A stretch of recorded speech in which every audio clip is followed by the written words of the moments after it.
Yo! Magandang gabi. Good evening, people. So, yep. That intro is brought to you by Navitopia Tagaytay, RLB Car Accessories. Yan. Sorry. Di ako nakakapag hindi ako nakapag podcast lately. I've been really busy. Not sure why. Pero busy. Yan, usual days. So for tonight's episode, we're gonna go ahead and read through haunted places. Ironic, no? Isa ako nagre-record dito sa studio. As you guys noticed dun sa personal profile ko, I've been doing drum covers. I've been doing practice. So there are a couple of bands who are inviting me over, and thank you for that. Invites people, whoever you are, you know who you are. Um, we'll surely get in touch soon. Um, alam mo, nagbunga yung practice ko daily. Pero yun nga, for tonight's episode, we're in a podcast. So magkaiba yung studio lighting natin pag nagpa-podcast tayo against sa drum practice lang. For audio only followers ng Yo Podcast, definitely you won't be able to see yung sinasabi ko. Pero, yun, going back on the topic, we're gonna talk about siguro I'll give out like 20 na mga scariest places na nababasa ko. There's from Japan going to um you know from Japanese castles to underwater graveyards maybe. Yeah. Parang kasi nothing beats a good story or ghost story, you know. Uh and our planet is chock full of them, to be honest. UFO sightings, murders on luxury cruise ships, spirits wandering the halls of British castles, mga ganun. Which for me, ako personally, I'm a fan of mga ganitong storya. Shoutout pala dun kay meron kung sakasakali mapapanood ni Ned Quero to. You know, my wife is a big fan of Ned Quero, and I've been hooked up. So that's why parang nagkaroon ako ng idea na mag alam mo yun, share ng stories about scariest places on earth or paranormal activities around the world na sobrang nakakatakot ng mga places to be. Ayun. So let's start off with if you guys are familiar with Hoya Baciu Forest in Romania, you know, um, there was a moment daw that a military technician captured a photograph of a UFO hovering over the forest in 1968. Imagine 1968, hindi pa gano'n kaganda yung photography nun. It's black and white. I hope you guys can see this. Pero parang it has gained paranormal notoriety around the world, with some believing it's to be a portal that causes visitors to disappear. Mm, diba? Parang it will cause daw na mawala ka. Kunwari, you're roaming around the forest, and then you're all alone. Usually daw, if you pass through the forest without being zapped into another realm, have reported rashes, nausea, and feeling of anxiety. Parang according lang naman sa kanila yun. So, it is actually known as the Bermuda Triangle of Transylvania. And, guys, Transylvania does exist. FYI. Yun. So, isa pa sa nabasa ko. Another one. Number 2 on my list. Stanley Hotel in Estes Park in Colorado. Um, this hotel, low. Yan. This hotel, the Stanley's Hotel or the Stanley Hotels. It's a Gregorian or Georgian architecture in world-renowned whiskey bar. Parang pupunta sila lagi sa Estes Park since opening in 1909. So, parang meron daw na go-go sighting, and some mysterious piano music have been connected to the hotel. And the Stanley Hotel leans into its reputation with nightly ghost tours and psychic consultations from the in-house Madame Vera. You can search it out. The Stanley Hotel in Estes Park, Colorado. Diba? Parang, eto. the other one, the third one, St. George Church in Czech Republic. It was originally built in 1352. Hello? Ba't ganun? Parang may tumutunog na. Creepy. So it was originally built in 1352, St. George Church, about 125 miles east of Prague. It boasts quite a history. The building was nearly destroyed by fires many times over the centuries, and its roof partially collapsed during a funeral service in 1968. Became convinced the church was haunted and refused to enter. As a result, the building was stripped by robbers and fell prey to vandalism. So in 2012, when an art student in the University of West Bohemia had an idea to lure a visitor back to the church, a collection of 30 ghost sculptures sitting in the pews with their heads bowed. Today, tourists have flocked to the ghost church. Parang wala eh, naging open na siya. Parang hindi na siya, alam mo, nawalan ng exclusivity na magkaroon ng mumu inside. Yun. Pero sobrang ano, no? Creepy. Ayan. I'll move forward with ano. Ito. Let's talk about the haunted places in the Philippines na.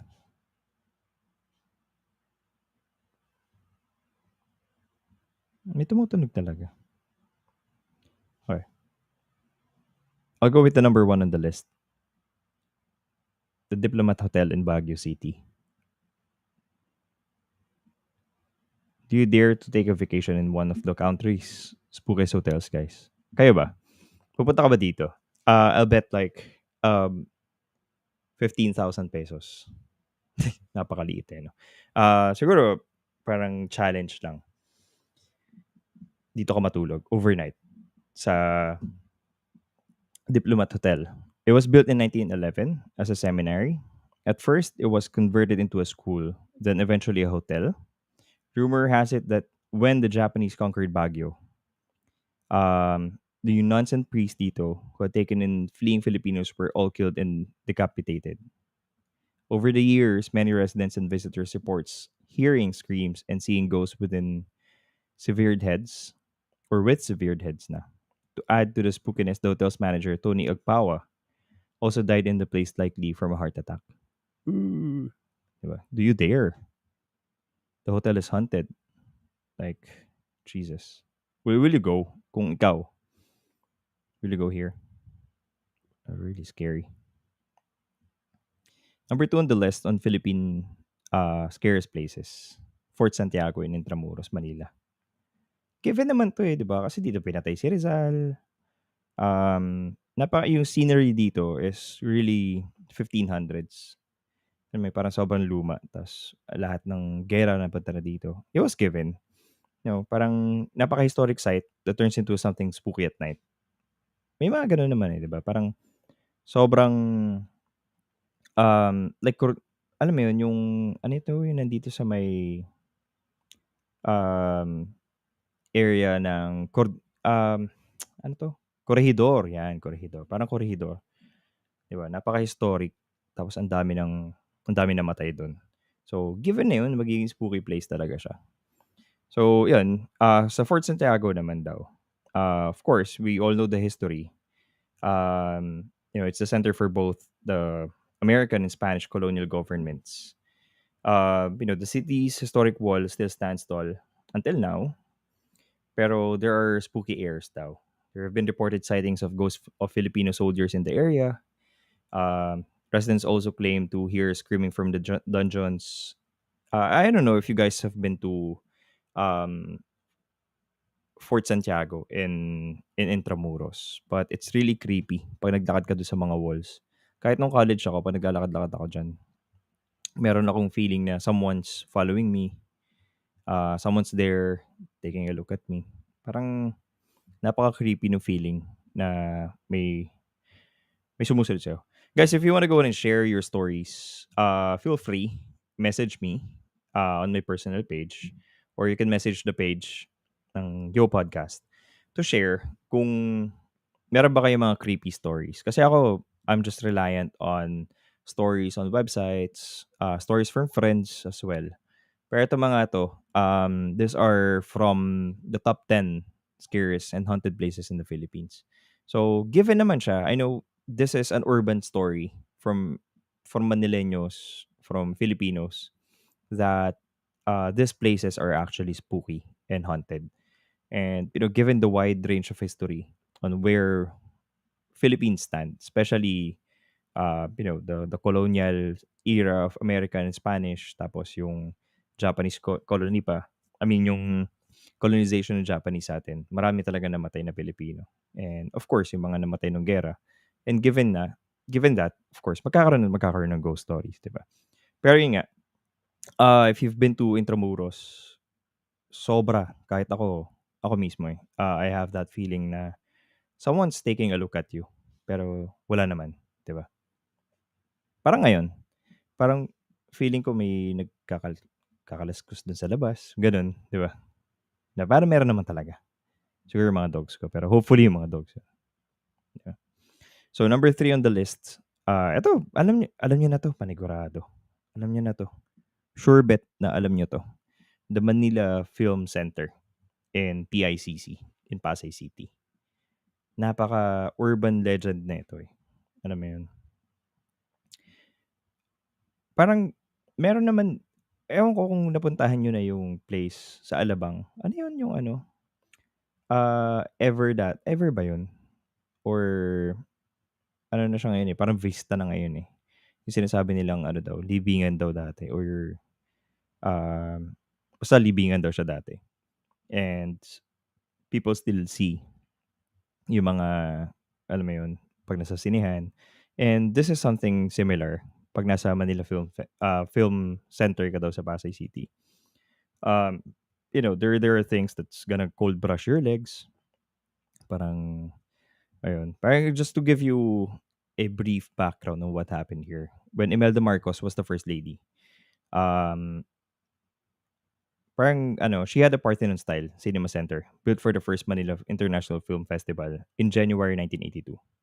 So, the construction of the Manila Center was reportedly rushed by hiring more or less 4,000 laborers to work around the clock. Parang nirush talaga 'to, as in madaling-madali itong project na 'to. Um, yung yung ceiling, it caved down around 3 AM on November 17, 1981. It trapped dozens of workers beneath its rubble. Parang lahat nung mga trabahante, as in lumubog sila or natabunan sila nung gumibang ceiling. And no one seems to know the truth about whether all workers were rescued or retrieved. Not even the film center or the Pasay City Police. Hindi nila alam yon. Many people believe, however, that the building is still haunted by the ghosts of the construction workers who died in the rubbles as work proceeded on the film center in order for it to be completed still. Alam mo yun? Dinire-diretso pa rin nila. And isa sa mga survivor claims that many soldiers were unaccounted for and supposedly buried alive in wet cement. Um, yung project contractor neto na si Eliodoro Poños claims that he and his team were able to recover the remains of each victim. Sabi nila. Diba? Sabi lang yun. Pero syempre, urban legend, again, hindi natin masabi. We cannot blame anyone. And we cannot blame the Marcoses for that. Minadali talaga yung gawa nun. So, it collapsed. Marami na namatay. Number 4 on my list is the Lapiral Mansion in Baguio City. If you're familiar with this, if you've been going to and out of Baguio City, um, ito yung site ng Philippine Bamboo Foundation's Ifugao Bamboo Carvings Exhibit. I oftenly visit Baguio City. So, I barely know this place. Lapiral White House was shrouded in mystery, according to mythical legends or yung mga urban legends natin. Yung mga caretakers reported seeing a woman dressed in a white and small child inside, sabi nila. Um, this this place or this White House was used or reportedly used as the mansion as a torture chamber for World War II ng mga Japanese soldiers. So, yung mga Filipino women were raped in the bedrooms, while spies were tortured in the living room. One of the worker reportedly even committed suicide dun sa area. So, yung mga caretakers na yan, they were still seeing those ghosts until this day. That's they are still seeing the apparitions of these people who were raped, who were killed, who were tortured, and yung mga pinahirapan, nakikita pa rin daw yan dyan. And it's still, until naman ngayon, sinasabi, when people used to say, na, ayun, yung mga dumadaan dyan sa area na yan, nakikita pa rin daw yan. Pati yung if you are familiar sa Baguio, yung Lawakan, merong isang puno dyan sa gitna ng highway na may nadadaanan daw. May mga dumadaan that pag hindi mo sinunahan, it's either babangga ka uli doon sa puno or meron daw time na tinry nila putulin yung puno and all of a sudden, namatay rin yung nagpuputol. Let me share another story. Ito sa, Ilocos. This is a really known place in Ilocos for ghost stories. And the barangay is called Kabugao. Kabugao in Ilocos Sur. That's because that's before the town where um you know our families or yung pamilya namin originated. So I'm for everyone's knowledge, I'm an Ilocano. And my mom is from Ilocos Sur, Sinait. And one place in Ilocos which is called Kabugao. That's one town before Sinait. There was a place doon na may nasagasaan doon na babae. Now, yung babae na yun, she still hunts the area, the place, seeking for justice. Siguro, naman yung mga usual na urban stories. Until such time that me and my wife, my brother, si Kuya Joby, my brother, si Kathleen, yung wife ko, me, my other brother Jan, and mom and dad, tapos yung mga kamag-anak ni Jan, umuwi yan galing US, pumunta dito. So we paid a visit sa Kabugao. Now there was one story prior happening to us. It's an urban story. When we were kids, we had our family reunion in Kabugao. And my uncle, yung tito ko, kinuwento niya sa amin yan na may nagpapakita daw na babae dyan. So we were, alam mo yun, syempre mga bata, takot na takot. Until now, I'm still scared when I passed through Kabugao. The last time I was there was 2018, 5 years ago. I was driving and I insisted to my wife that we travel na maaga, 3:00 ng madaling araw, umalis na kami para pagdating ng lunch, maliwanag na sa area na yun. And I'm no longer scared kasi maraming kwento eh. Prior that, yun nga, na-experience na namin yun. So my wife agreed na, sige, umaga tayo bumiyahe kasi para hindi natin ma-experience yung ganun. And we were with our kids eh. So ayaw na lang ma-experience yun. So there, let me go back to the story of the urban story. When we found out about the Kabugao, quote-unquote, lady. Now, ang story goes like this. Sasakay sa sasakyan mo yan. Minsan ang papara, sasakay. And then, all of a sudden, will disappear. Now, the story goes like this. According sa tito ko, sasakay yan sa Kabugao. Diyan sa may bago mag-RC. RC ba or SARC yata yung factory na yon or yung warehouse na yon nandun sa kanto na yon. May bridge doon. Sumasakay yung babae doon. Pinara niya yung isang driver. Which turns out or happens to be a neighbor of my uncle in Ilocos Sur. In Sinait, Ilocos Sur. Now, sumakay daw yung lalaki. Ay, yung babae. Sumakay yung babae. Sinakay niya. And then, tahimik lang daw. She's not speaking kasi parang pinara lang siya.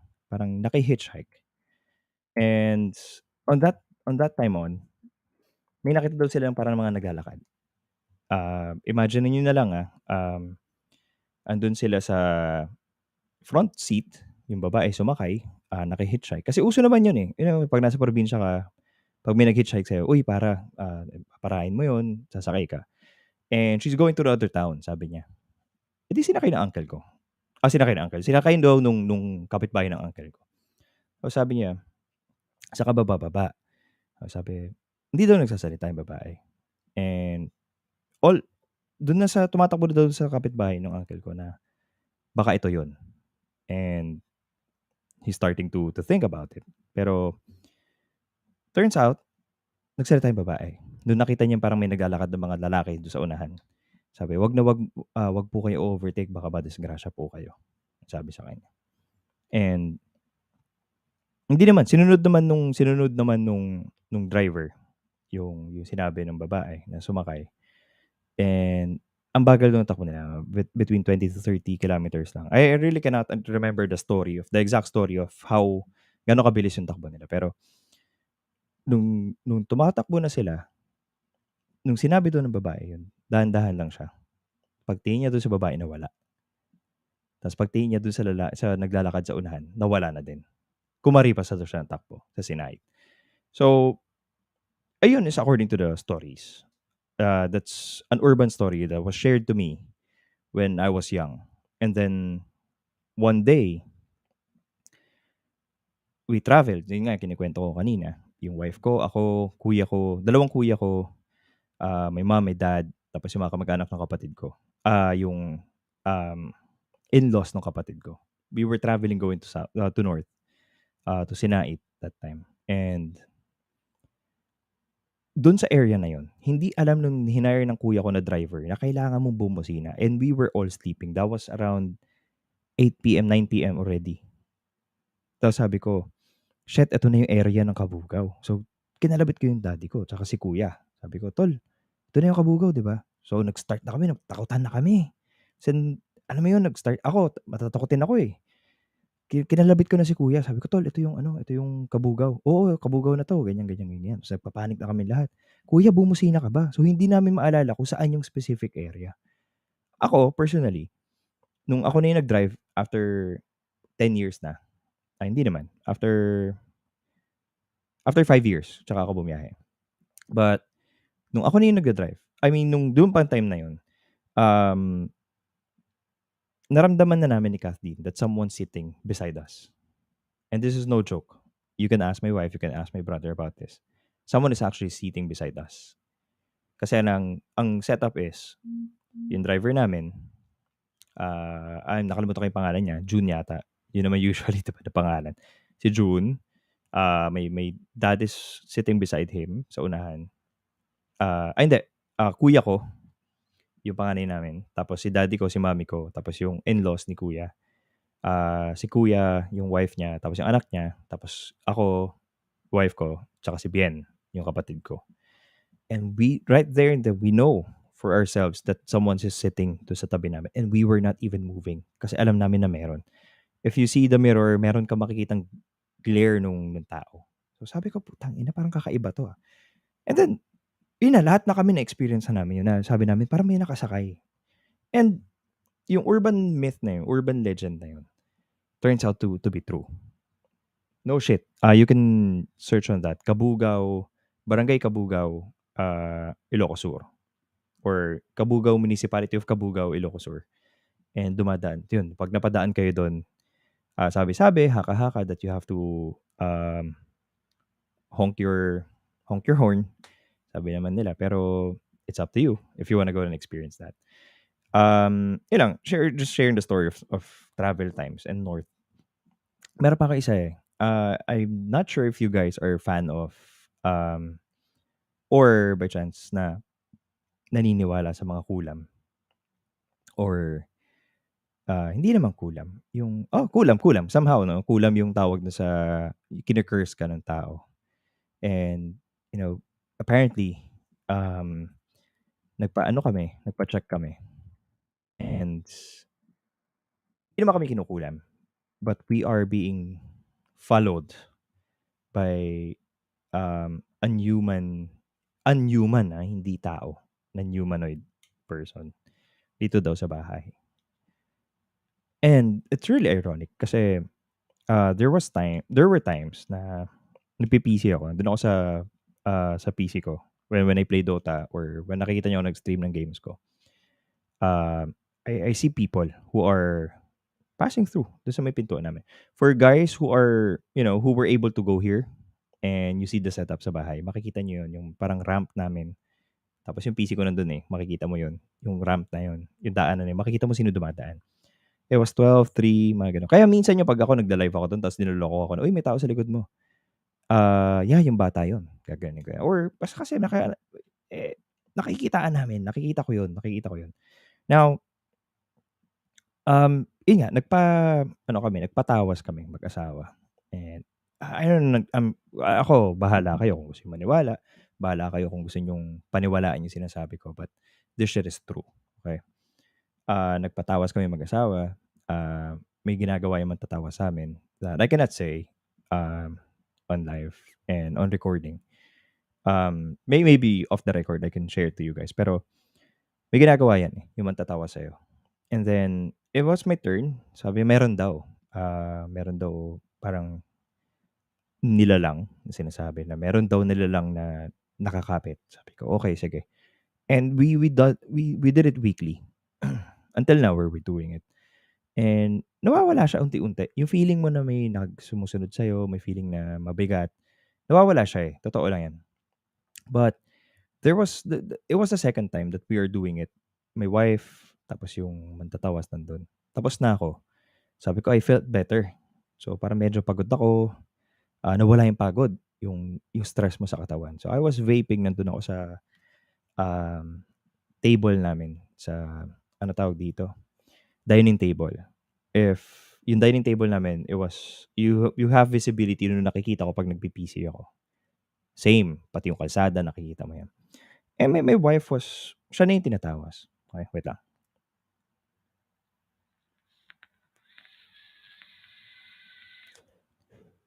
Siya na yung tinatawas that time. Now, umaray siya nung may ginagawa sa kanya. Pareho kami nung yung mantatawas, eto no shit, yung mantatawas napatingin siya dun sa pintuan. Pati ako napatingin and, we saw the same person who crossed the door, ta's nawala. That time my father-in-law was inside the room, he was sleeping. My kids maliliit yun, obviously hindi sila yun. Kami lang naman nasa bahay. Ta's tinawag ko, "Ate," sabi ko sa kanya, mantatawas babae 'to, "Ate, nakita mo ba?" Sabi niya, "Oo, nakita mo rin ba?" Sabi ko, "Oo, napatayo nga ako, eh, napabalikwas ako akala ko sino."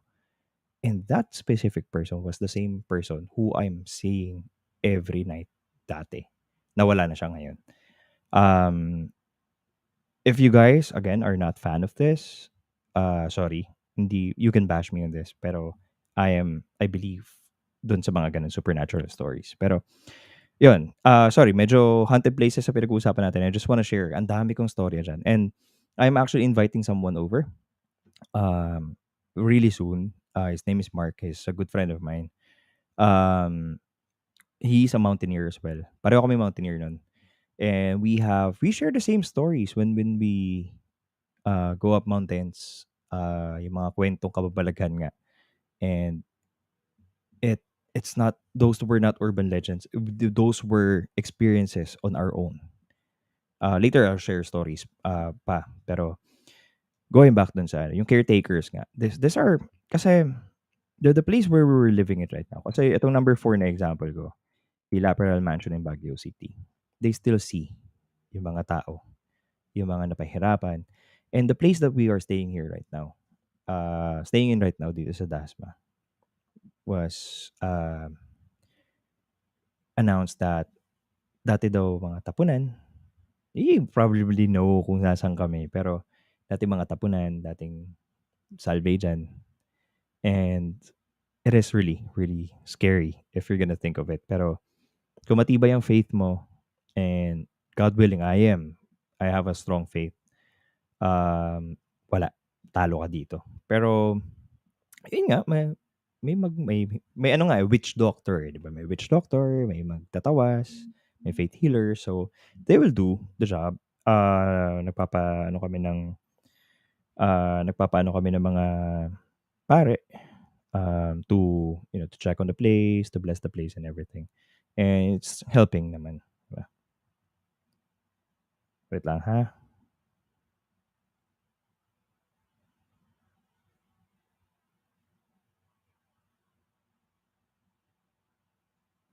Ayun. So, going back on the topic, scariest places.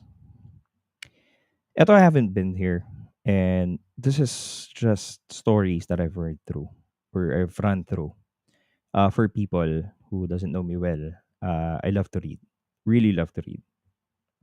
Now, if you guys are readers and of course people who loves to read, well, together, mababasa nyo rin to. Number 5 on my list is Bahay na Pula sa San Ildefonso, Bulacan. It was said to be, ito yung tawag nila na Ilusario House. The blood-colored mansion was once stood witness to the Japanese forces cruelty during World War II. So yung 1944, 1945 na mga time. Japanese raised Pampangas Barrio Mapanike to the ground, murdering all the men and raping the enslaved all and raped the people. Or di ba, babae? Yung mga babae, they dragged them from Pampanga going to Bulacan. And yung Ilusorio House was the rape area and enslaving area nila. If, alam mo yun, mga common stories naman pag hindi pumayag yung babae, pinapatay. Diba? Until now naman eh. Yung mga putang ina ng mga yan eh. Diba? Hindi sila marunong mga hayop na yan. Hindi yung Japanese, sorry. Yung mga rapist na yan. Napakasira ulo nila. And, when they rape and enslave girls, pinapatay nila.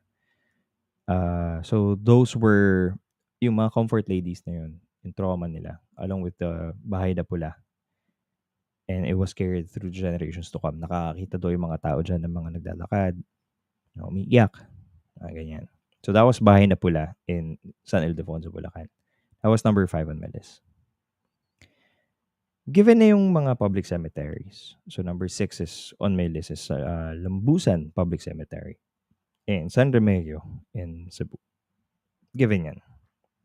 Eto, the all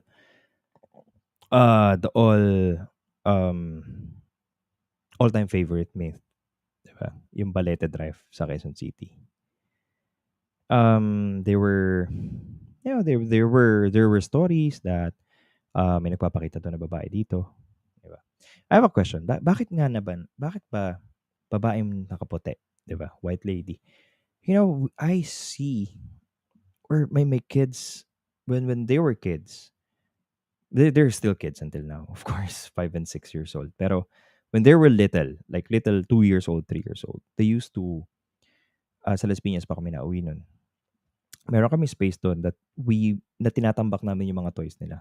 Yung big toys, large toys, like yung cars nila na sinasakyan, whatever, like carousel cars, mga ganyan. Yung dalawa sila, nag-race sila, ganyan, blah, blah, blah, blah. Kung ano man yung mga laruan na malalaki na yun. Tinatambak namin sa isang space yun sa Las Piñas. And that space, right across it, is our comfort room. So, yung mga bata, alam nilang doon nakatago yun. Pupunta sila doon. And we have one yaya before. Her name is Lynn. Pupunta yung mga bata doon. Sabihin nila may nakikita sila. And they will define what and how do they see it. Until now, si Clarence, yung anak ko, he knows kung ano yung tsura nun. Creepy, right? Pero, until now, kinikwenta niya sa akin yun, na nakikita niya nung bata siya, dun daw sa area na yun. Then, eto na, yung urban myth na. Balik tayo. Di ba parang laging white lady, laging puti. Which is, kaya siya nagiging myth eh. Nagiging urban legend because laging puti, laging itim. You will be able to see a dead man walking without you noticing that they are dead already. Merong kwento niyan, si Kuya Rodel. Shoutout sa'yo, Kuya Rodel, if you'll be listening soon. But he has a story sa Osmun, Hospital ng Muntinlupa. Silang dalawa ni Pong. Shoutout them, Brad Pong from Goodwill 3.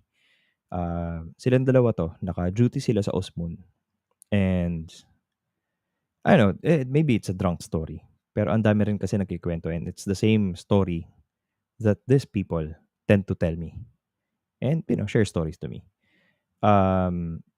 Napaka-ironic na mahilig ako sa mga ganong kwento pero takot ako. Matatakotin ako.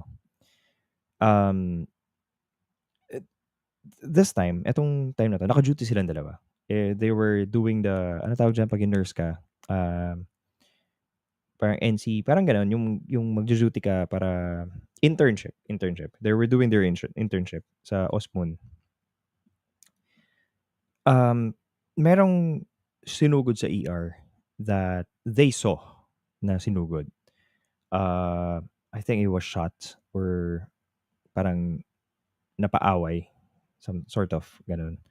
And then them being on duty, um, they rushed them or inayos nila, sila yung nag-asikaso. They put him in bed, yung mga gauzes, ganyan, ganyan, blah, blah, blah. And that time stable na yung pasyente daw, 'di ba? So they were supposed to go on break, nag-break sila, pumunta sila papunta sa may mini-stop. Patawid sila dun, um, they were looking at a guy when they were smoking. Puwede pa magyosi dati dun sa Alabang. This was circa 2007, 2006, 2007. They were smoking sa tapat ng Osmon and they were looking at the guy that they actually saw. Sabi nila, "Parang pamilyar yung mukha." So nag-uusap sila, kwentuhan, "Parang pamilyar 'to, eh, pamilyar talaga, bla, bla, bla," ganyan. And then tapos na yung break nila, pumasok na sila sa loob ng Osmon. Um, yung code is sa mga ospital, 'di ba, yung mga codes, they were given a code na namatay na nga yung pasyente. And as nurses, you can go ahead and take a look at the cadaver. You know that. If you are a nurse, you can take a look at the cadaver to if you were supposed to revive, kung anong gagawin. You can go inside. Nakita nila yung lalaki yung nakita nila sa labas. And pareho daw sila nagkatinginan and they freaked out na, "Tayo na, ito yung nakita namin," gano'n, gano'n, gano'n. So, um, you know, you can see the guy. Actually, yung Balete Drive, I have nothing against the story of Balete Drive, but again, guys, you can see dead people on their last na suot-suot or last na damit. Yan, yung mga usually na yan. So Balete Drive.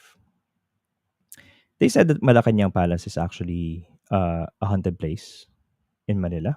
Malacanang Palace is the presidential house. Um, several staff have reported daw na seeing a kapre, faceless ghost, 'di ba? Kapre, you will hear those stories of kapre from the elders, pero if it's a new era, definitely you won't hear kapres anymore. Aswang meron, 'di ba? So, yan. Number 9 on the list is Clark Air Base Hospital in Pampanga. It's the same story with uh, the hospitals across the world. 'Di ba? Lahat naman yan, eh. You will be able to see supernatural activities. Um, but definitely you will feel them and experience them. That's number 9 on the list. So, Balay Negrese and Negros Occidental is number 10 dito sa list na 'to. Marami nawawala, I'll be honest. Ang dami, sobrang dami. I would say meron pa akong puwede idagdag sa list na 'to. There was this story that I can share with you guys na actually happened to us, both me and my wife, when we visited, um, ano tawag dito, Corregidor Islands. We went there 2 beses, back to back kami diyan. The first one was 2009, the second one was 2011. That place gives me chills until now, and I actually have a picture, a photo, a non-Photoshop photo of that place that ipo-post ko 'to sa bio, okay? I will encircle the man that we saw on the picture. Unang-una, yung hotel diyan sa Corregidor Island, the Corregidor Inn na tinatawag nila is a really haunted place. Number 1, bawal ang beer, kaya haunted 'yan. Bawal ang alak, eh, kaya haunted, 'di ba? Ako kasi kailangan mag-iinom ako para makatulog ako sa isang lugar na first time ko pumunta, pero that place is shit, man, haunted 'yan. Nag-stay kami diyan overnight and the floors are made of wood, okey? Ano siya, Hindi ko alam kung mulawin ba, lawanit ba 'yan or basta wood siya. It was made out of wood. And definitely, um, you'll hear footsteps dun sa flooring niyan. Now, we were sleeping that time. Medyo tipsy na ako. Narinig ko yung footsteps. I don't think na sa'min yun. Maybe sa kabila or maybe sa labas. But who's gonna go ahead and walk na 4 o'clock in the morning, right? 3 or 4 in the morning. Someone's walking dun sa room namin. You'll hear the footsteps once it's wood, 'di ba? 'Pag wood yung flooring, definitely you'll hear footsteps. Yung squeak, gumaganon yung flooring niyan. And I was awake kasi magsi-CR dapat ako. So tinulog ko na lang. Ayun yung ano, eh, tangina tutulog ko na lang 'to buwisit, 'di ba? Tatakutin ko lang yung sarili ko. Pero yun, isa sa story ko yun sa corridor. Number two is, they have a tour in Malinta Tunnel every night, during night. So, iikot kayo diyan sa Malinta Tunnel and you will feel the chills that will run through your spine. Na you know for yourself that someone's looking at you. You know for yourself as well that someone passed, may dumaan. Bawal ang camera sa loob. Bawal mag-photograph ng mga blank spaces kasi you'll see. Siguro ano lang, sinabi lang sa'min ng guide. Pero ewan ko, kasi yung iba ayaw, eh. Pinagbabawalan. Pero sabi nila, meron, eh. Number three, when we were going to uh, the battery place in Corregidor, those were cannons facing Caballo Island. I don't know, Caballo Island. 2 flak cannons yan. Now, there was a place there. Actually, ang nakakita nito si Day, yung friend namin. Nakita niya yung photo. Kasi after namin magbakasyon nun, dumiretso kami kila Day. We were visiting Day, kamusta, ganyan, ganyan, ganyan. Kasi birthday yata nung anak or binyag nung anak. Nung pinuntahan na namin sila, pinakita namin yung mga photos. Sabi namin, uy, tingnan mo to, sabi namin. Ang ganda ng place. Yan. She spotted yung photo na yun. Hahanapin ko yun. Ipopost ko sa Yo Podcast page yun. And it's really giving the chills until now. Pag naaalala ko yun, putay mukha. Sabihin nyo, shit, hindi nga siya nagbibiro. Alam mo yun. Yun, yung tatlo na story na yun sa corridor, those were legit. And it still scares the hell out of me until now. I feel haunted because of it. Alam mo yun. Yun nga, yung kasi sa list natin, hindi kasama yung corridor. Kalokohan yun. Dapat isama nila yung corridor dito. Pero, alam mo yun, Paleta Drive, yung mga usual. Baguio Diplomat, Baguio White House, Teachers Camp, mga Teachers Camp story. Teachers Camp, I won't say na it's really scary, pero meron daw talaga eh. Alam mo yung mga transit houses dyan. Meron daw talaga. Kasi may nakita daw sila, maririnig nila. Bigla na lang scary legends na floating, yung mga floatings, mga ganun. May spooky shadows. Gusto niyo yung talagang real story? We have a place or we have a house in UPS 1 in Parañaque. Ito yung malapit sa papuntang malaking Green Cross. Dyan sa may service road. Yung bahay na yun, meron kaming trabahante doon dati. And yung trabahante, nag-good time. Nag-beer house. And really unfortunate and unluckily, namatay siya. Nasagasaan siya nung pauwi na siya. Papunta sa bahay namin dyan sa UPS 1. So, wala na nakatira doon. And my grandfather decided na parentahan na lang siya. But, of course, the haunted will haunt the place. Sabi nga nila. And that person haunted the place. Like, he hunted the place until nung parang mapatawas or something like that. Alam mo yun, may mga nagrerenta na sinasabi nila na may nagpapatay ng ilaw, may nagbubukas ng faucet. One of my old yaya who passed away already, naka-experience na yun. And I have actually a personal experience with my yaya who passed away. And my wife actually has an experience with that. My friends have actually experienced that. Yung mga kaibigan ko na taga Parañaque noon, they know. They know this story and they experience this. Jason Simorlan, he's a best friend of mine. He used to stay on my place. 1, 2 days nandun siya sa bahay. Naaamoy niya amoy sigarilyo pero walang nagyoyosi kasi si Aling Taleng, may old yaya, passed away because of lung cancer and because of smoking. Maaamoy mo 'yun, amoy yosi do'n, ta's bubuksan yung bintana kasi ginigising ako no'n, sa kwarto ko. 'Yun nga, balik muna tayo sa UPS One story. Now, pinarerentahan 'yan dati. Tapos my dad is an architect and we own a construction firm and, ang ginawa niyang office 'yun, ginawa niyang drafting house, tapos printing house ng mga blueprints 'yun. Um, one of the one of the architects and one of the ano tawag dito, na printers nung time na yun. He's still alive until now. Shared the story to us that nung nagpe-print sila, pinatayan sila ng ilaw. Nagkatingin na daw sila lahat tapos naglakad na lang sila. "Halika na, break muna tayo." Ta's dumating yung daddy ko, wala sila dun. I was little that time. Wala sila dun. Nung nakita sila nagbe-break na sa labas na sila, "Oh, ba't ayaw niyo pumasok?" Sabi ni daddy ko, kasi mga draftsman niya 'to, eh. Sabi ng daddy ko, "Ba't ayaw niyo pumasok? Pumasok kayo sa loob." Sabi ko, "Architect, kasi ganito." So, kinuwento na nila yun. Yung nagpe-print sila ng blueprint, biglang all of a sudden pinatay yung ilaw. I personally experienced a lot of supernatural activities and, me personally, I'm having chills right now, to be honest. Pero, to continue with the story. When I was little, hindi naman, yeah, I was on the mid-age, roughly 15, 16. Um, I have a long time yaya, na yaya pa ng kuya ko, na panganay namin until umabot na sa akin.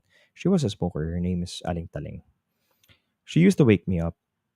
Yung window ko nun sa kwarto, may mga toys ako diyan. Tapos ang gagawin niya kukunin niya yung toy, ibabato niya sa'kin para magising ako to go to school. Now, naging habit na yun. Naging habit na yun. Ganun at ganun na lagi yung ginagawa. Um, there were reported stories na yung mga tropa ko 'pag natutulog sa bahay, even my wife, girlfriend ko pa siya ng time na yun, binubuksan yung bintana. Binubuksan yung bintana. Gabi, umaga, binubuksan yung bintana, dahan-dahan pa daw. Sabi ko, "Tangina, ganyan ako gisingin nun, eh." And ako mismo na-experience ko siya. Tapos there were times that amoy yosi, kasi nagyoyosi yun sa kitchen namin, eh, yung area na yun. Nagyoyosi, amoy yosi dun, amoy yosi. Even Kathleen until the time that we sold the house, um, na naaamoy niya, na-experience niya yung mga gano'n. Ayun, that's why we're talking about, trying to, ano mo yun, umalis dun sa kuwentuhan ng scary spaces. Kasi yun, Manila Film Center, Clark Air Base, Villalon Mansion, yun ang may mga paulit-ulit na sinasabi diyan, the haunted places. Pero, you know, these stories are urban legends until you experience it, 'di ba? Star Mall Alabang, 'yan, isa sa solid 'yan, Star Mall Alabang. Yung Cruise Through the Skyway, makikita mo 'yan, nasa left side 'yan kung papunta kang south. Um, ano yun, dating tinatawag na Metropolis Star, 'yan yung Star Mall Alabang ngayon. It's actually it was previously the Alabang Cemetery. Diyan, ayan yung dating sementeryo ng Alabang. Ghosts are still said to dwell in the theaters and blend in with the audiences. Sabi ko nga sa inyo, 'di ba? You don't even know that that person is already dead until magugulat ko, shit, wala na siya, gano'n. Um, there were stories na may mga nanonood tapos pagdating niya sa loob, paglabas niya, siya lang pala mag-isa. Sabi niya daw dun sa ano, alam mo yun, nagbibilang ng ticket nung ano, taga-Tara dun sa labas ng sinehan. "Oh, saya 'no, ang daming nanonood." "Sir, kayo lang mag-isa nasa loob, eh." May mga gano'ng storya. You know, it happens. It is actually true. It happens. Not I didn't experience it sa Muntinlupa, sa Star Mall or Metropolis. I didn't experience it, but there are a lot of stories that were given to me na kuwentuhang kanto. And you will actually, alam mo 'yun, mapapaisip ka, na, "Uy, oo nga 'no, hindi kaya totoo 'to," 'di ba? 'Yan, Manila City Hall, sabi nila Manila City Hall daw, is haunted as well. It was inaugurated in 1941, 'di ba? Pero until such time, wala na. Ah, nasa Manila na siya, Manila City Hall na siya. Marami pa daw nagpaparamdam diyan. I'm not sure kung ano.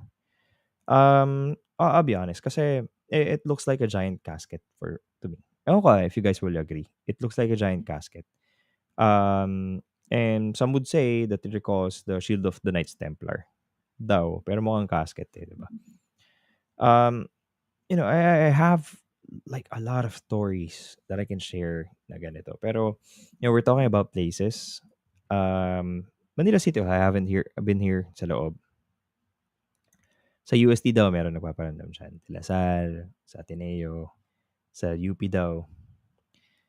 Sa Philippine National Bank daw, marami. Sa 5th floor ng Philippine National Bank, sa Ross Boulevard. If you know, ang PNB Bank kasi, um, malapit sa Manila Hotel. If you guys are aware of that. So, nagkaroon kasi ng 8-hour fire that destroyed the second and third floors of the Regent of Manila Hotel. The fourth hotel fire in a space occurring in Manila during that period. Isa sa pinaka matinding sunog ng Manila. Yung mga namatay dyan, there was a number of people who were killed ranging to 16 to 25. Parang, alam mo yun, pinapatay pa rin nila yung apoy that time. And of course, after 2 days na, hindi pa rin namamatay-matay. So, the story goes that the 5th floor of the Philippine National Bank was used as a morgue for the fire casualties. Yung mga tenants daw dyan would have exorcism performed on said floor regularly due to the frequency of the hauntings. Yung PNB, ginawa daw morgue yan because of the fire nung Manila Hotel. And those who were inside the morgue were actually haunting the place do sa PNB. Now, I would say that the hunting usually happens where they died. Kung saan sila pumanaw, kung saan sila nasaksak, let's say, kung napatay man sila. They would say, some people say that, this is according to what I read, paulit-ulit lang daw yung araw na yun, oras na yun, kung kailan nila na-experience yun. So let's say, one person was killed on an overpass, I would say. And then, that person will experience it every day until they seek justice, until they seek yung katotohanan na nangyari. Now, alam mo yung story ng Sixth Sense when, si Bruce Willis gives justice to these people, they will go across their unfinished business. So, yun daw yung usual na nagiging cause. And it's actually true daw. So, itong mga, they're seeking justice of what happened, and they want to go ahead and want something to happen after yung mga unfinished business nila. Kasi merong ganyan eh. Someone died sa Goodwill 3 sa kanto namin dati, sa Sukat Parañaque. Just across BF Parañaque. BF McDonald's that time. One electrician from Napocor was fixing yung kuryente. Kawad ng kuryente dyan sa Goodwill 3 dati. It explode. Na kuryente siya, nag-shock siya. Nagkaroon siya electric shock, tumilamsik siya. Namatay siya dun sa kanto ng Goodwill 3. And some still say that the guy is still lying down dun sa gate ng Goodwill 3. Urban legend. But I haven't experienced. If it never happened to me, urban legend. If it happened to me, totoo yan. Diba? Tulad ng kwento ko kanina sa Ilocos Sur, sa Kabugao, someone may sumabay sa sasakyan namin, and turns out it's true. Diba? Ako personally, yung mga na-experience ko sa Corregidor Island, it's true, right? So, as long as you haven't experienced it, you you might tag it as urban legend, but guys, it's true. Let me share you another story. We were in Goodwood 3. That place, yung bahay namin sa Goodwood 3 dati sa Parañaque is actually haunted, like fucking haunted, man. Um, ang dami kong tropa, ang dami kong barkada, ang dami kong kaibigan, and lahat nag-stay sila diyan, tumatambay. They were saying the same thing. They were smelling the same thing. They were telling the same story. Someone's crossing, someone's ganito, may naglalakad. And for me, it happened. Eto, no shit. Jason Summerlan, ako si Kuya. We were not high. We're not high. We're not drunk. Ano ba ginagawa namin? Nagche-chess kami nila Kuya no'n. Nandun kami sa terrace namin. And tatlo lang kami. Wala si mami ko, wala si daddy ko. Nakatambay lang kaming tatlo. Nagche-chess lang kami, yosi-yosi, ganyan. And then, all of a sudden, we have a big ass gate doon sa gilid ng bahay. Meron kaming ito yung garahe, tapos merong usual naman may gate sa gilid, papunta dun sa likod, papunta sa sampayan, mga ganyan, mga laundry area. And merong tawid yung, we have a high-rise fence, may tawid papunta sa kabilang bakuran. That time, open pa yon. For people who's listening na ng mga taga Goodwill 3, you might know the place. Ito na yung sa likod ng bahay namin dati, na ano siya, blank space siya or bakanteng lote. The gate opened. Imagine tatlo lang kami, ha. Tatlo lang kami. The gate opened sa gilid. And the opening doesn't sound like nagmadali. Yung opening niya na dahan-dahan, tapos unti-unti lang niya binubuksan. And the shittiest part is, hinabol namin. Narinig namin tatlo, eh. Sabi namin, "Uy, tangina, may nagbubukas ng gate." Kami mga praning, siyempre mga kabataan, eh. Praning na praning kami. Sabi, "Tangina, magnanakaw yata 'to." Si Utol tumakbo kaagad. He got something. I won't say kung ano yung nakuha niya, o yung kinuha namin. Hinabol namin, pumunta kami sa gilid ng bahay. Si Kuya papunta sa wall, sa likod ng bahay, sa bahay namin sa loob. Kaming dalawa ni Jason, umikot kami sa likod ng bahay. Umikot kami across the street. Tinakbo namin, as in pawis na pawis kami, tumakbo kami. Si Jason wala pang tsinelas that time. Tumakbo kami, hinabol namin. Putangina, walang tao. Walang kahit ano. Yung path nung grass, walang kahit anong pattern ng kung sino naglakad. Walang dumadaan do'n. May mga nakatambay pa do'n sa area na nagsabi na, "Anong ginagawa niyo?" Sabi namin, "Wala, kasi may nagbukas yung gate namin sa gilid, eh." "Tol, walang ano, ay bro, Je, walang umaakyat diyan, walang tao." Sabi, "Hindi nga." Sabi namin. 'Di bumalik na kami. We started figuring out na sino nga naman ang dadaan do'n sa likod kung mataas yung bakuran. Ang taas nun. Man, tangina, totoo 'to. Sobrang taas ng bakuran namin sa Goodwill 3 dati, like, it was high. Para kaming mga, alam mo yung mga preso na matataas talaga yung mga walls namin. And may malaking ano dun, eh, drum dun na hindi ka makakadaan papasok. Kahit gaano sobrang imposible na makapasok ka sa loob ng bahay namin nun. Ta's may bubong pa siya. So, paano ka papasok, 'di ba? We started figuring out. Sabi namin, "Tangina, paano dadaan ang magnanakaw dito? Eh, wala namang daanan dito." Nagkatinginan na kaming tatlo, sabi namin, "Tangina, ano yun?" Sabi na, "Ano yun?" Tapos nag-amoy ano na, amoy mabangong-mabangong scent na yung sobrang bango na hindi mo ma-experience. Hindi siya amoy shampoo, hindi siya amoy babae, hindi siya amoy, alam mo yung mabango na bonggambilya, yung gano'n. And to share another story, dito sa bahay recently, earlier I was, telling the story of, somehow, quote unquote, exorcism. It's not exorcism, para siyang, tinawas kami earlier. For people who just tuned in, tinawas kami dito sa bahay, me and my wife. Nagpa-faith healer kami. And that's why I believe, ako naniniwala naman ako sa faith healing.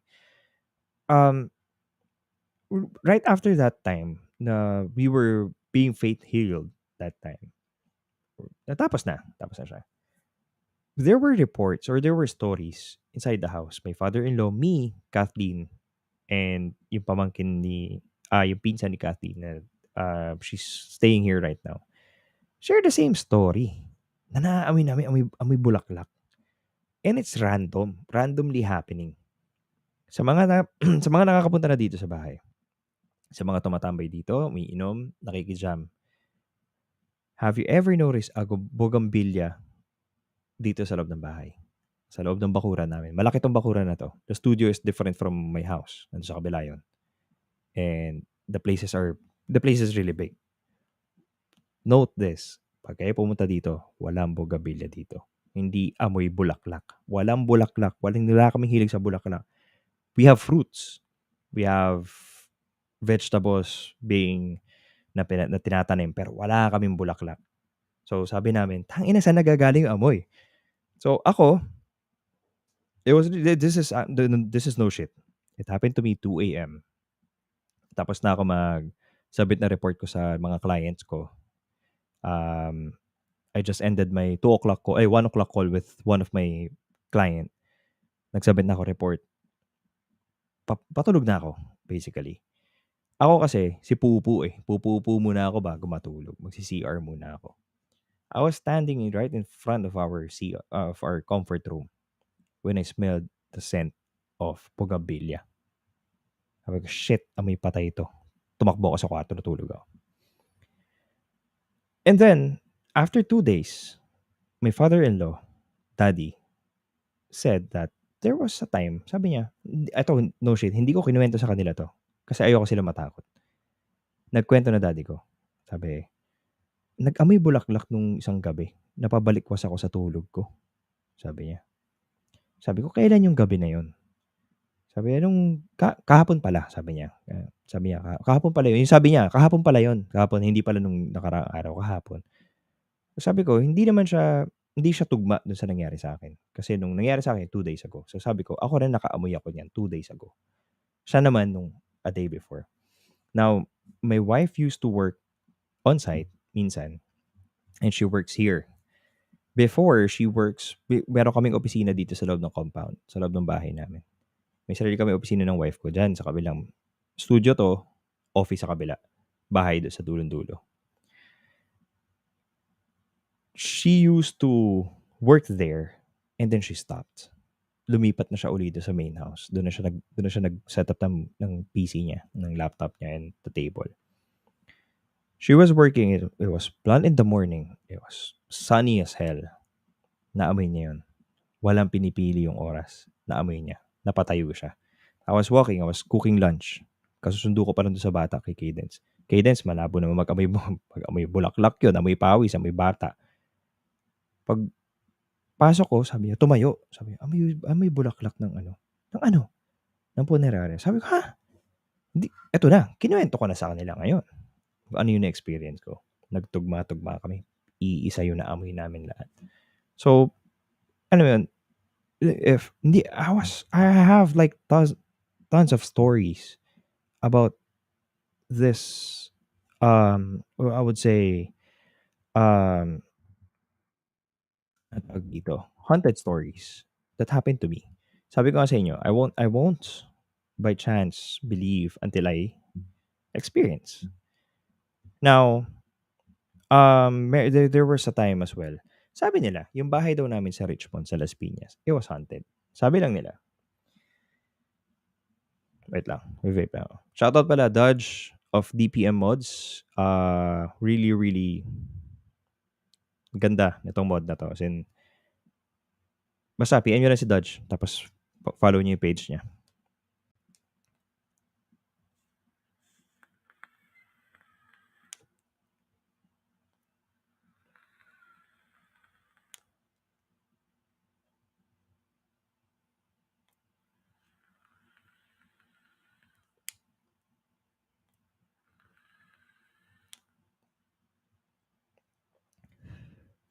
I'll maybe go with the last story.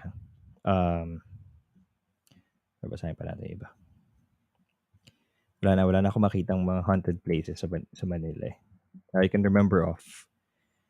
But I'll share another story to you guys. Nung girlfriend ko pala si Kathleen, yung wife ko, she was stating stories to me that yung bahay daw nila sa Las Piñas is haunted. And yeah, sabi ko, given naman yan, marami namang mga bahay na haunted, Kasi ako experience it myself, sa bahay namin sabi ko sa kanya. And prior that, nag-ano kami, tinakas ako niyan, Sorry, babe sorry kung ano, tinakas ako niyan. Punta kaming Tagaytay. Yung papunta dito sa Dasma, there was a road going to TUP, if you guys are familiar with it. DBB, then Governors Ave or Governors Drive. Paakyat ng papuntang Emilio yan, So doon kami dumaan. I still remember the details until this day. It was 15 years ago. We were driving, paakyat. Paakyat kami. Paakyat kami ng Tagaytay. Usually we just take it. Nowadays, and after that, we usually take it between 30 to 45 coming from Dasma. 30 minutes from Dasma. Umalis kami ng Parañaque around 8 p.m. Dumating kami ng Dasma around mga 9:30. Wala na traffic, Nagdaang hari kami, tapos Dasma. And then, going to Tagaytay. So, 8:30, 9:30 we're in Dasma. I still remember the details until this day. Again, guys, I'm not shitting you on this. I have something in my hair. Nawala ako. 9:30, we were at Dasma. Now, nung nasa Dasma na kami, SM Dasma, Robinsons, diretso, 9:30. Dumating kami ng Tagaytay around mga 12:30 na, 1. And we felt like, kaming dalawa ni Katin, we felt like saglit lang yung biyahe namin. Para kami na warp. We were not drinking. Wala kaming tinik. Wala kaming kahit ano. We were not even smoking. Pagdating namin doon, nag-McDonald's kami. Sabi ko, what happened? Tapos bumawa kami, nag-yosi kami. Parang tagal ang biyahe natin, kako. 12:30 na, 9:30 na, doon tayo sa may Dasma. Oo nga, parang 3 oras paakyat. And take note, guys, every week we go to Pink Sisters, me and my wife, together with the kids. We just spent 30 minutes going to Pink Sisters from our place. So, definitely, it won't take long, di ba? Lalo't gabi pa yung biyahe. So, nagtaka kami. And going back, papunta na kami Manila. It took us like 45 freaking minutes going to Sucat, Parañaque. Sobrang weird nung feeling namin. Hanggang ngayon, naalala na. Pag yun, pinakwento nyo kay Kath, definitely, she'll share the story. And one more story was yun nga, sabi nga niya sa akin, haunted daw. Kasi after nung event na yun, sinabi niya na sa akin na haunted daw yung bahay nila. I got drunk. We were at a party. Girlfriend ko pa lang siya noon, 2008. I got drunk, like really, really drunk. And hindi ako makauwi sa bahay kasi sarado na yung gate. Ayoko nang gisingin sila mami. So sabi ni Kat, sige sa bahay ka na lang, mag-sleep over ka na lang. And maghiwalay tayo ng kwarto just to be safe para walang masabi parents ko. Pero okay. She was sleeping on the other side of the room kasi walang available na room. So she was sleeping on the other side of the room and dun sa bed niya, and I was sleeping on the floor. Tapos nauna siya nagising kasi lasing ako, siya hindi. So siguro she cooked breakfast sa baba, whatever, kung anong ginagawa niya. And based on her stories, she has one niece. It was Shane. That time, kasi dalawa na ngayon niya. That time, she has one niece. Now, I was sleeping and nagising ako kasi pasokan na ng mga bata. We were drinking weekdays. Okay. So, pasokan na ng mga bata. I saw his brother. Kilala ko na yung that time, si A. Tapos, kasi nakabukas yung pintuan just to be safe. Walang isipin yung mga magulang niya. And another one passed, si Christian. Papasok na siya. Tapos si Granter, yung uncle niya. And Shane passed. Kasabay si Granter. Nag-hi pa. Hi. Ganun siya. So, and another kid passed. May dumaan. Sabi ko, suplado naman nun. Sino kaya yun? Sabi ko. Di, buwaba ako. Good morning po. Bati ako sa mami niya. Nagalit pa yung mami niya nun. Rest in peace, mami. Nagalit pa yung mami niya. Sabi niya, ba't dito ka nakikitulog? Wala ka bang bahay? Gano'n ako. Sabi ko, masungit yan. Masungit. Sabi ko. So, nahiya na ako. And eventually, we got into a discussion, parang kwentuhan na normal. Granter, ako, tsaka si mami niya. Sabi ko, "Dalawa po pala ang apo ninyo, ano?" Sabi ko. "Ha? Ano sinasabi mo? Isa lang ang apo ko, si Shane lang, yung kanina pumasok." Sabi niya, "Ano sinasabi mo?" Hindi na ako nagsalita. And, until such time, I shared the story to my wife. Hindi niya alam 'to for years. Imagine, for years, until we got married. Ay, no, no, no, no. Until before we got married. Um, there was a sleepover party with the kids, yung mga pamangkin niya sa bahay. And it was really, really noisy. And papasok kami ng opisina. Nagising ako, um, involuntarily. Nagising ako kasi ingay. Um, hindi naman ako masungit sa mga bata. Hindi ako mataray sa mga bata. Sisitahin ko sila kasi baka si tita nila magising. Umakyat ako sa third floor nila. Everyone's not there. Pero may narinig akong tatakbuhan. May narinig ako tumatakbo rather. So, tumakbo ako na, rush down, bumaba ako. Si Kath, nagulat kasi gising na ako. Sabi, "Anong nangyari sa'yo? Parang namumutla ka." Sabi ko, "Umakyat ka daw sa third floor. Supposedly, sisitahin ko yung mga bata." Pag ano ko, walang tao. "Ha?" Sabi niya ganyan. Nagulat siya. Tapos kinuwento ko na I remember the first day I was here, sabi ko sa kanya. I saw a kid. Um, he was small, maybe the size of the height of Shane that time, and passed through the door. And apparently, and just so happened, it was the same kid everyone was seeing inside the house. And maybe that was the kid that my kids are seeing. Na until now, they can describe him. Ayun, yun lang. That concludes the night. I know, bitin siya, pero I would share more if we have the guest coming in. His name is Mark Lau. He's a good friend of mine. Um, we will be sharing stories of mountaineering stories with supernatural stories. So stand by lang dun or stay tuned and stand by. Not stand by right now, but it's gonna be on the next episodes, few episodes. But I hope you guys enjoy the stories of the night of haunted places and haunted stories by yours truly, Yo Podcast. And you guys have a good night.